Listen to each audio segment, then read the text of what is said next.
Hello from Montreal, Canada. My name is Attorney David Cohen. On behalf of the Campbell Cohen Law Firm and the team at CanadaVisa.com, I welcome each of you joining us from around the world. Our subject for today is the recent improvements made to the Express Entry selection system, which came into effect on November 19th. These changes benefit international students, graduates, and foreign workers in Canada, as well as skilled workers around the world.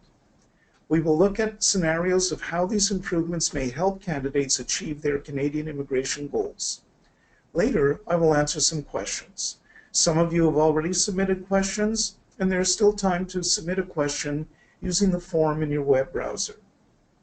After the webinar, I encourage you to go to CanadaVisa.com, where you will find information on the Canadian immigration process, tools and resources to help you get started, and a free online assessment form that assesses your Canadian immigration options across a range of programs. In 2017, the Government of Canada plans to increase the target number of newcomers to land in Canada through the federal economic immigration programs managed under Express Entry by around 23%. The provincial nomination programs, which play an increasingly important role with respect to Express Entry, will also aim to take more newcomers next year. Express Entry will be the main driver of immigration through the economic programs, with more than half of all newcomers to Canada coming through these programs. Express Entry was launched on January 1, 2015. Since it was first launched, tens of thousands of new immigrants have landed in Canada through Express Entry. Candidates who are eligible for one of the federal economic immigration programs make an expression of interest in immigrating to Canada by creating an online profile. They provide information about their skills, work experience, language ability, education, and other personal information. Eligible candidates are placed in a pool of other candidates who are ranked according to the Comprehensive Ranking System, or CRS as we refer to it. When the Department of Immigration, Refugees and Citizenship Canada, known as IRCC, performs one of its rounds of invitations, also known as draws, the top-ranked candidates are invited to apply. IRCC aims to process complete applications within 6 months, and it has done so in the vast majority of cases so far. A couple of weeks ago, IRCC made a number of improvements to the CRS. For the first time, candidates who have completed a study program in Canada will obtain additional points. But first, let's take a brief look at qualifying job offers. A job offer was not and is not required in order for a candidate to enter the Express Entry pool or to receive an invitation to apply, or as we refer to it, an ITA. However, when the CRS was first introduced, candidates with a qualifying job offer obtained 600 additional points, effectively ensuring that they would receive an ITA. Last year, 16% of all invited candidates were either cooks or food service supervisors, principally because a job offer was previously weighted so heavily under the CRS. It was recently revealed that a majority of candidates with a job offer had core CRS scores that placed them among the bottom 7% of candidates in the distribution. Core CRS indicates a candidate's score without the additional points for a job offer or provincial nomination. And yet, by virtue of having received a qualifying job offer, these candidates were well positioned to obtain an ITA. The recent changes to how candidates with job offers are awarded points aim to allow a more equitable spread of occupations among candidates invited to apply. A qualifying job offer is now worth 50 points for skilled positions, except for senior executive positions, which are worth 200 points. As a result, candidates with a qualifying job offer are no longer guaranteed to receive an ITA, though it should be noted that 50 or 200 points is a significant number of points that increases the chances of being invited to apply. In addition, the new regulations allow certain candidates with job offers not supported by a labor market impact assessment or LMIA as we refer to it, to be awarded points for the first time. These include workers in Canada on a NAFTA work permit or an intracompany transferee. In these non-LMIA cases, the worker must have been working in Canada for at least 1 year, and the job offer must be made by the same employer named on the work permit. In effect, this is a higher bar for the newly qualified job offers compared to the LMIA-based job offers. Candidates outside Canada can still obtain additional points for a job offer by obtaining a qualifying job offer supported by an LMIA. A further change comes in the job offer duration requirement, which is changed from indeterminate to at least 1 year in duration. IRCC's stated aim in making these improvements to the points awarded for a job offer is to balance the CRS to put greater weight on human capital, skills, and experience, with the expected result that a greater share of invitations will flow to candidates with high levels of human capital, fewer candidates with offers of arranged employment in low-wage occupations will be invited, and while a job offer will no longer guarantee an ITA, it does significantly increase the chances of being invited to apply. Let's have a look at some scenarios, beginning with Alexandre, a single applicant. She is a 43-year-old senior executive who has worked in Canada as an intracompany transferee for 2 years, having previously worked outside of Canada for 12 years. She has a master's degree obtained outside Canada and has perfect English ability. Even though Alexandre was working in Canada in a skilled position and the company wanted to keep her on, the job offer was not supported by an LMIA. Until November 19, she had 441 CRS points. However, the recent changes allow her to claim an additional 200 points, bringing her score up to 641. Meanwhile, let's take Omar. He is 35 years old and has adequate intermediate English ability. His spouse doesn't have any formal post-secondary education, but she does have similar language ability as her husband. Omar has 7 years of skilled work experience, all of it obtained outside of Canada, and a bachelor's degree. Before the recent changes came into force, he obtained an LMIA-supported job offer from an employer in Canada. However, instead of the 600 additional points he would have received for the job offer prior to the recent changes, Omar will now instead receive 50 points, as the position offered is not a senior executive role. Another change to the CRS was with respect to international graduates in Canada. IRCC's stated objectives are to increase the number of foreign international students receiving an ITA and provide additional incentive for foreign nationals to study in Canada. Previously, there were no additional points available to these students. However, points now may be awarded as follows. Candidates who have an eligible credential from a 1-year or 2-year post-secondary program now receive 15 points. Meanwhile, there are 30 points available for candidates with a Canadian credential from a post-secondary program of 3 years or more. One such example would be a bachelor's degree. These 30 points are also available to candidates with a master's degree, an entry to practice professional degree, or a doctorate completed in Canada. Interestingly, IRCC projects that a reduction of points to candidates with arranged employment means that the CRS cutoff will decline, leaving more invitation space for students. And it is expected that former international students will make up around 40% of all invited candidates in future draws from the pool. Let's see how this change will benefit former international students in Canada. Samantha is 26 years old and has initial advanced English ability. She completed a 2-year master's program in Canada and has since worked on a post-graduation work permit for 1 year. She does not have a job offer or a provincial nomination. Until the recent express entry improvements were made, she was in a pool with 459 CRS points. After she updated her profile on November 19th, however, she received a 30-point bonus due to her Canadian study experience, bringing her score up to 489 points.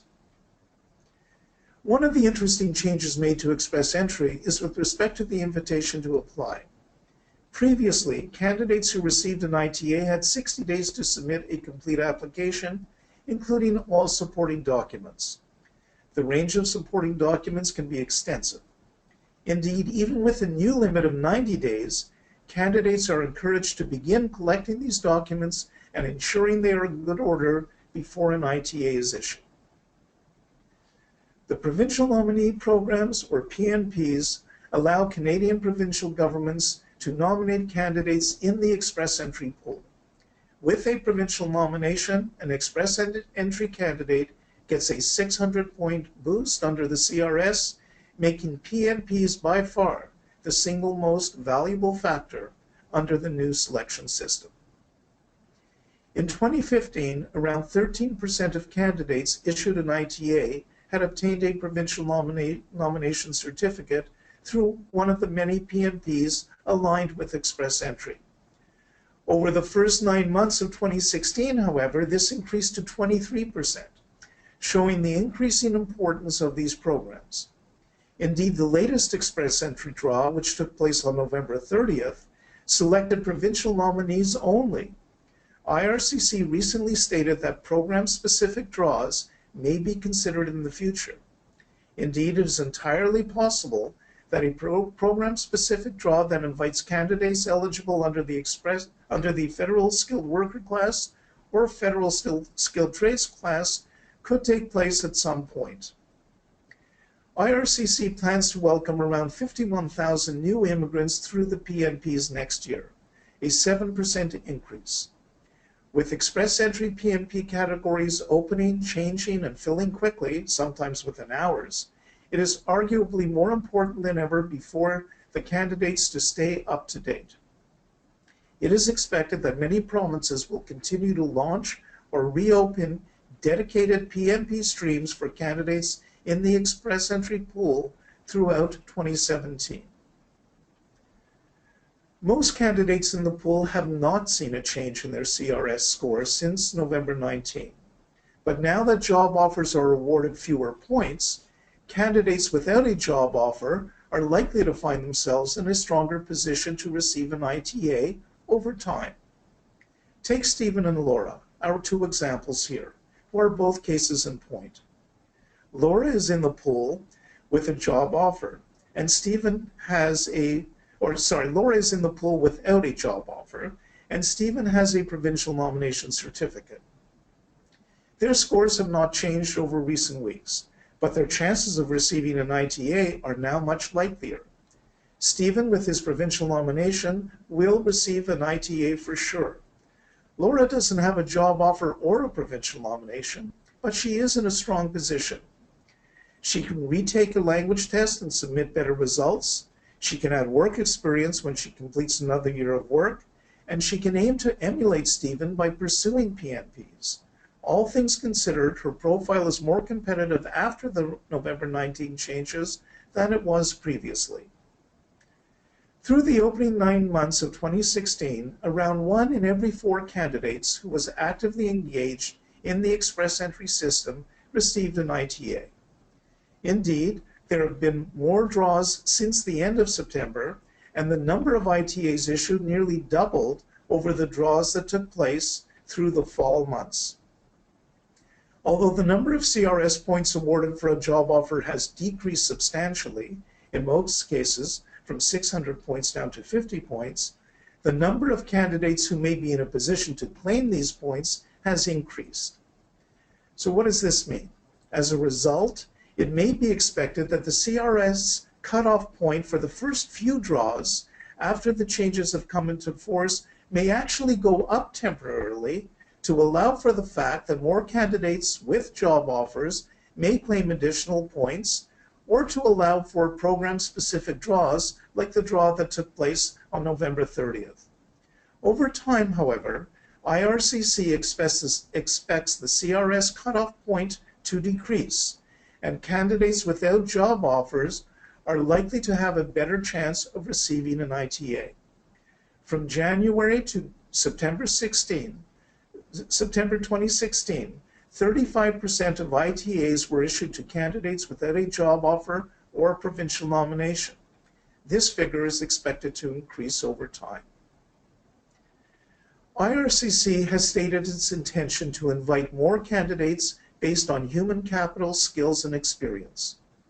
Candidates who are eligible to enter the pool currently may never have a better opportunity to immigrate to Canada. The upshot of this is that if you are eligible to enter the pool today, you are encouraged to create an express entry profile, gather all supporting documentation, have your documentation reviewed by an expert, continue to look for skilled jobs in Canada, and pursue PNPs. Canada's immigration plan for 2017 states that as many as 320,000 new immigrants will arrive next year. Canada is one of the most peaceful and successful countries in the world, offering a wonderful standard of living and tremendous opportunities to newcomers and their families. Canada also contains world-class education institutions, a diverse and growing economy, a strong social safety net, and a number of cities rated among the best in the world. The increased scope presented by the government in its 2017 immigration plan reflects a desire to increase immigration over the coming years, and express entry will be the main driver of economic immigration to Canada. Canada's aging population and labor market needs mean that its citizens and residents recognize the need for a progressive immigration policy. The country has, by and large, had great success in bringing together people from across the world and creating thriving communities in Canada. Now a quick word on getting started for those of you who have not yet created an express entry profile or otherwise taken steps to immigrate to Canada.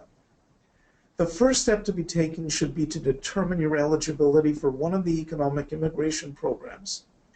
By completing the free CanadaVisa assessment form, my team and I will review your information and quickly let you know whether or not you may be eligible for one of the Canadian immigration programs. If you are eligible, we will invite you to take further steps with us so that we may assist you in your Canadian immigration goals. If you are not eligible at this time, it is important not to lose heart. There are pathways to Canadian permanent residence through studying or working in Canada, and these options may be explored. Moreover, Canadian immigration law is not a static phenomenon. New programs can come in or existing ones can change, and before you know it, you could be eligible to immigrate to Canada. I thank you all for attending this first portion of our webinar today. I will now open the discussion to questions submitted by you. And I'll begin with the first question, which is a typical one and one that will be expected. The first question is, will the CRS score go down? And if so, will it go down to 410, 430, or to what number? So this is really an important question that I'm sure is on everyone's mind. We obviously cannot predict with certainty who will enter the pool, if or when the government will make additional changes, or by how much the minimum CRS score will go down. However, IRCC has stated clearly that it expects to increase the size of rounds this fall to meet the new levels of immigration plan. It can be expected in general the low score for rounds will decline as a result. Taking IRCC at its word, the future looks bright for candidates.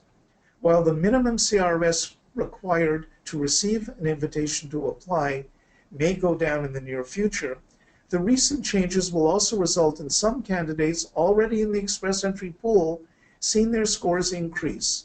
For example, former international students in Canada and candidates with a newly qualified job offer, such as workers in Canada on a NAFTA work permit or as intra-company transferees, will see their prospects improve.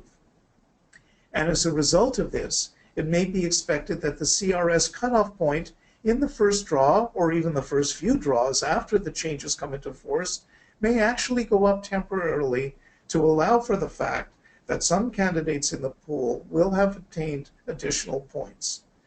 Once this initial group of candidates has exited the pool, however, the CRS cutoff point is expected to decrease.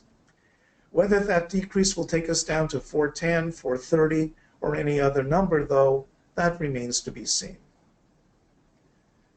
The next question: what are the prospects for international students who are working on a post-graduation work permit?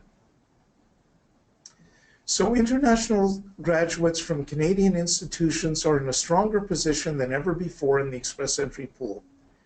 Two recent changes should strongly influence how international students fare under express entry.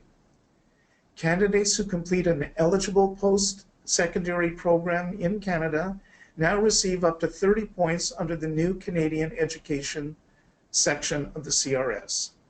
15 points for a one or 2 year post-secondary credential, or 30 points for a 3-year credential, bachelor's, master's, or entry to practice professional degree, or doctorate completed in Canada. Moreover, a candidate with 1 year of Canadian work obtained while on a post-graduation permit may obtain 40 points for their work experience. This work experience may also be considered within the skill transferability combinations for even further points. So in addition to obtaining more points than they ever did before, international students are now competing in the express entry pool with some candidates with job offers who now obtain fewer points than they did before November 19th. According to an IRCC statement, a reduction of points to candidates with arranged employment means that the CRS cutoff will decline, leaving more invitation space for students.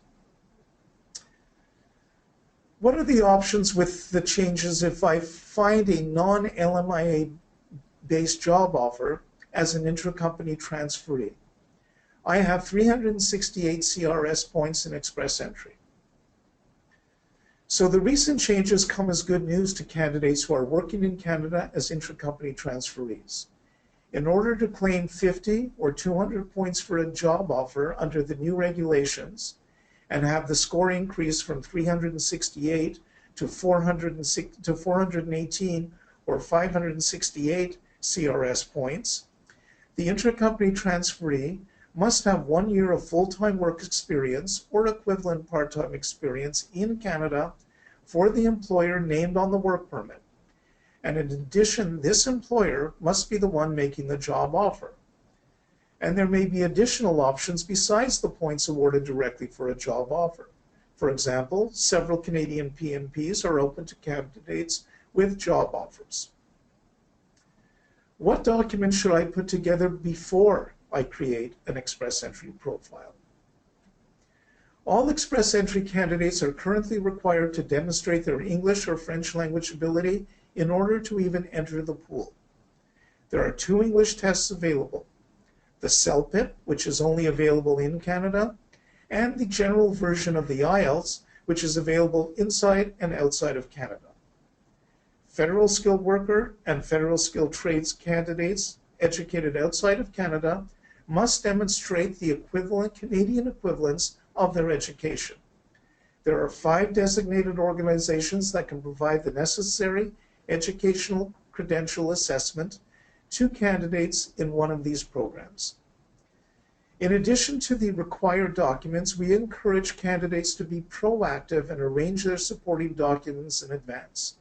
If a candidate is invited to apply for Canadian permanent residence, they will have only 90 days to submit a complete application, including supporting documents. Arranging documents in advance may help applicants submit an accurate profile and a complete application if selected. Next question: should my spouse write the IELTS? Yes. A spouse writing the language test can be beneficial for a few reasons. Under the federal skilled worker class, up to 5 eligibility points can be awarded for a spouse English for a spouse's English language proficiency. These 5 points are awarded if a spouse demonstrates a fluent basic or proficiency, which is a Canadian language benchmark 4 or higher. Within the express entry pool, up to 20 CRS points may be awarded for the spouse's English language proficiency. CRS points are awarded to spouses with results at the initial intermediate or Canadian language benchmark 5 level or above. Your spouse may also become eligible as a principal applicant either under express entry or a provincial nominee program. If they have a language test, this may allow them to act quickly if they decide to apply. Has the LMIA been completely abolished under express entry for NOC codes starting with 0? For example, 0111, financial managers. No, the LMIA has not been abolished. The recent changes increase the number of candidates who will now receive points for a qualifying job offer without LMIAs. Some of these new LMIA exempt candidates include workers in Canada, on and after work permit, and intercompany transferees. With the LMIA, while the LMIA was not abolished, all candidates with qualifying job offers now obtain fewer points. A skilled job offer supported by an LMIA used to result in a candidate obtaining 600 additional points and being guaranteed an ITA. Under the changes, a candidate with a qualifying job offer will obtain 200 points for a job offer in a senior managerial position, or 50 points if the job offer is in any other skilled position. NOC code 0111 is not part of the NOC group 00, therefore it would receive 50 additional points. Do I need to update or create a profile if I am not getting impacted by changes from the November 19 update? No. You do not need to update or recreate your express entry profile, assuming that you are in the express entry pool, if the recent changes do not affect you. Next is a question that I have a master's degree from Canada, but a bachelor's degree from a foreign country. Do I need to get my past credential assessed for more points? So, as part of the November 19 changes, the government clarified the language regarding master's degrees, both as a standalone factor and within the skill transferability combinations. Since candidates within Canadian educational credentials do not need to obtain an educational credential assessment report in order to obtain CRS points for their education, the candidate would obtain full CRS points for their master's without having the degree assessed. So in this case, there would be no need to have the earlier education credential assessed. Would it help if I am an employee of a Canadian company, but based out of their United Arab Emirates operations? So skilled work experience is required in order for a candidate to be eligible to enter the express entry pool under any of the 3 federal economic immigration programs. In this respect, working anywhere in the world in a skilled occupation is an enormous help to your immigration project. Once in the pool, eligible candidates may obtain CRS points for foreign work experience when this experience is combined with other factors such as language. Since the candidate has ties to a Canadian employer, there may also be opportunities, depending on the job and experience for that candidate, to obtain a qualifying job offer and additional points. If the company, for example, was able to provide an LMIA-supported job offer, the candidate may be able to claim additional points right away. If the employee transferred to Canada as an intercompany transferee and obtained a qualifying job offer after a year of work in Canada, they would then obtain additional points as well. Just a quick word about intercompany transfers. Foreign businesses with a parent company, a branch, a subsidiary, or affiliate in Canada have the option to bring key employees from overseas to Canada through the intercompany transfer program. Work permits acquired through this program are exempt from the requirement to obtain a labor market impact assessment. Transferees must have at least 1 year of full work experience with a foreign enterprise and be coming to Canada to perform comparable work for the Canadian affiliate. The position must also fall under one of 3 categories, either as an executive, a senior managerial, or specialized knowledge worker. And in order for the foreign worker to receive a work permit, the Canadian business will have to demonstrate a qualifying relationship with its foreign counterpart, as well as a qualifying relationship with its employee. So, which human capital skills are more important to obtain a good CRS score? And the short answer to this is that every factor for which points are awarded is important under the CRS. A single point may be the difference between obtaining an ITA or not. In terms of where candidates can improve their human capital most, language can be a good starting point, as it is the single most valuable human capital factor. Language proficiency can count for up to 160 points within the human capital sections and count towards up to 100 skill transferability points. Outside of human capital, the most valuable factor of all within Express Entry is a nomination from a Canadian province. If a candidate obtains a nomination from a province, they obtain 600 additional points and are placed at the front of the line for an ITA at the next draw. So that's it for the questions for now. That concludes our webinar for today. I thank you for attending, and I encourage you to visit CanadaVisa.com, where in addition to detailed information on Canadian immigration matters, as well as useful tools and resources, you may also join our popular discussion forum. If you have not already done so, I also encourage you to subscribe to our newsletter on cicnews.com. We sent a newsletter just yesterday containing plenty of news and analysis of the latest events, and it's important to stay up to date. So thanks again, and I look forward to having you in our future webinars.